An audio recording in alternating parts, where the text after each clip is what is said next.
యుద్ధం మంటలు ఇంకా చల్లారలేదు. అమెరికా ఇజ్రాయెల్తో కొనసాగుతున్న ఘర్షణల మధ్య ఇరాన్పై భారీ ఆర్థిక ఒత్తిడి పడుతున్నప్పటికీ ఆ దేశ ఆర్థిక వ్యవస్థ మాత్రం ఇంకా నిలకడగా ఉండటం ప్రపంచాన్ని ఆశ్చర్యపరుస్తోంది. $100 బిలియన్ నష్టం, కఠిన ఆంక్షలు, ఎగుమతులపై ఆంక్షలు ఎదురైనా ఇరాన్ పూర్తిగా కుప్పకూలలేదు. గత అనుభవాలు, స్వయం సమృద్ధి విధానాలు, ప్రత్యామ్నాయ వాణిజ్య మార్గాలు ఇప్పుడు ఆ దేశానికి రక్షణ కవచంగా మారాయని విశ్లేషకులు చెబుతున్నారు.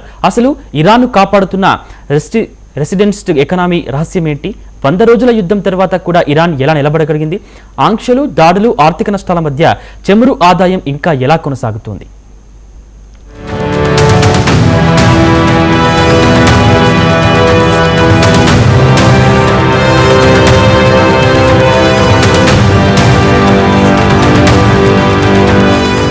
అమెరికా ఇజ్రాయెళ్లతో కొనసాగుతున్న దీర్ఘకాలిక ఘర్షణల మధ్య ఇరాన్ ఆర్థిక వ్యవస్థ ప్రపంచాన్ని ఆశ్చర్యపరుస్తోంది. 100 రోజులకు పైగా యుద్ధ పరిస్థితులు కొనసాగుతున్నాయని, భారీ స్థాయిలో ఆర్థిక నష్టం వాటిల్లిందని అంతర్జాతీయ విశ్లేషణలు చెబుతున్నప్పటికీ ఇరాన్ ఆర్థిక వ్యవస్థ పూర్తిగా కుప్పకూలలేదు. సాధారణంగా ఏ దేశమైనా దీర్ఘకాలిక యుద్ధం, కఠిన ఆంక్షలు, ఎగుమతుల అంతరాయం, విదేశీ పెట్టుబడుల క్షీణత వంటి పరిణామాలను ఎదుర్కొంటే తీవ్రమైన ఆర్థిక సంక్షోభంలో పడుతుంది.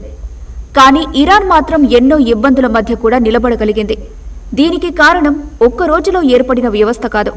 దాదాపు 2 దశాబ్దాలుగా అమెరికా ఆంక్షల కింద జీవించిన అనుభవమే ఇప్పుడు ఇరాన్కు రక్షణ కవచంగా మారిందని ఆర్థిక నిపుణులు చెబుతున్నారు.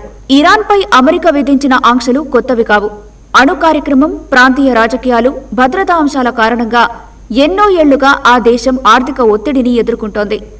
ఈ పరిస్థితుల్లో విదేశీ దిగుమతులపై పూర్తిగా ఆధారపడితే దేశం నిలవదని ముందుగానే గ్రహించిన ఇరాన్ పాలకులు రెసిస్టెన్స్ ఎకానమీ అనే విధానాన్ని అమలు చేయడం ప్రారంభించారు. అంటే బయటి ప్రపంచంపై ఆధారపడకుండా దేశీయ ఉత్పత్తిని పెంచడం, స్థానిక వనరులను గరిష్టంగా వినియోగించడం, ఆర్థిక వ్యవస్థను స్వయం సమృద్ధి వైపు నడిపించడం. ఈ విధానంలో భాగంగా వ్యవసాయం, ఔషధాలు, ఆహార పదార్థాలు, పరిశ్రమల ఉత్పత్తి వంటి రంగాల్లో ఇరాన్ భారీగా పెట్టుబడులు పెట్టింది. ఫలితంగా యుద్ధం కారణంగా దిగుమతుల సరఫరా దెబ్బతిన్నా దేశంలో పూర్తిస్థాయి కొరత పరిస్థితులు ఏర్పడలేదు. ప్రజలకు అవసరమైన ప్రాథమిక వస్తువులు అందుబాటులో ఉండటంతో ఆర్థిక వ్యవస్థపై ఒత్తిడి కొంతమేర తగ్గింది.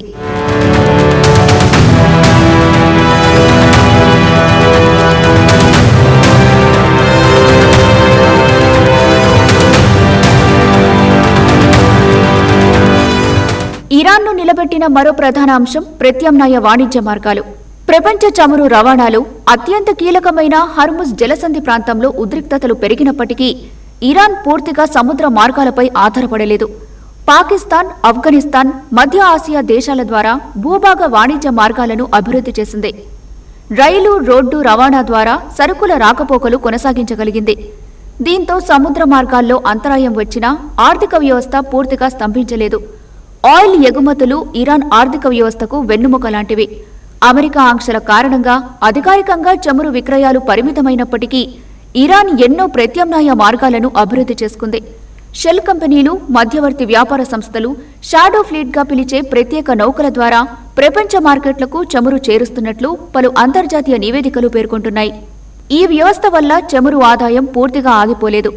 అదే ఇరాన్కు విదేశీ మారక ద్రవ్యాన్ని అందిస్తూ ఆర్థిక వ్యవస్థను నిలబెట్టింది.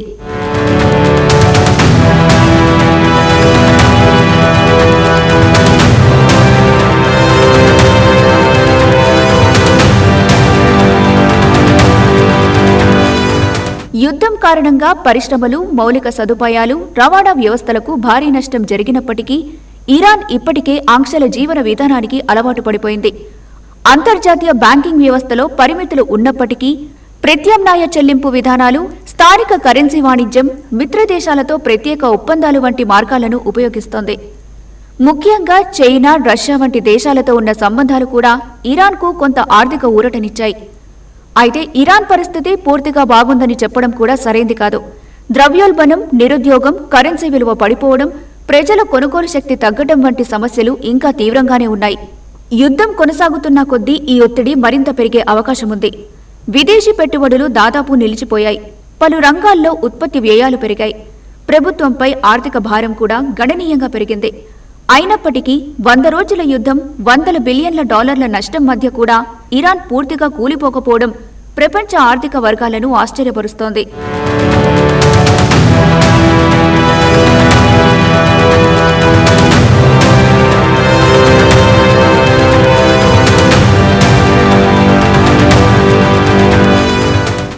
ప్రధాన కారణం గత ఆంక్షల నుంచి నేర్చుకున్న పాఠాలు, స్వయం సమృద్ధి వ్యూహాలు, ప్రత్యామ్నాయ వాణిజ్య మార్గాలు, చెమురు ఆదాయాన్ని కొనసాగించగలిగిన సామర్థ్యం. అందుకే ఇప్పుడు చాలా మంది విశ్లేషకులు ఇరాన్ రెసిస్టెన్స్ ఎకానమీ మోడల్ను ప్రత్యేకంగా అధ్యయనం చేస్తున్నారు. భవిష్యత్తులో యుద్ధం ఎంతకాలం కొనసాగుతుంది, ఇరాన్ ఆర్థిక వ్యవస్థ ఇంకా ఎంతకాలం ఈ ఒత్తిడిని తట్టుకోగలదు, ఆంక్షలు, యుద్ధం, అంతర్జాతీయ ఒంటరితనం మధ్య కూడా ఇరాన్ నిలబడగలదా, లేదంటే ఎప్పటికైనా ఆర్థిక భారం దాని సామర్థ్యాన్ని దాటిపోతుందా అన్న ప్రశ్నలకు సమాధానం తేలాల్సి ఉంది. కానీ ప్రస్తుతం మాత్రం ప్రపంచం మొత్తం ఒక విషయాన్ని అంగీకరిస్తోంది. ఇరాన్ ఆర్థిక వ్యవస్థ ఎన్నో దెబ్బలు తిన్నా నిలబడగల ప్రత్యేక నమూనాగా మారింది.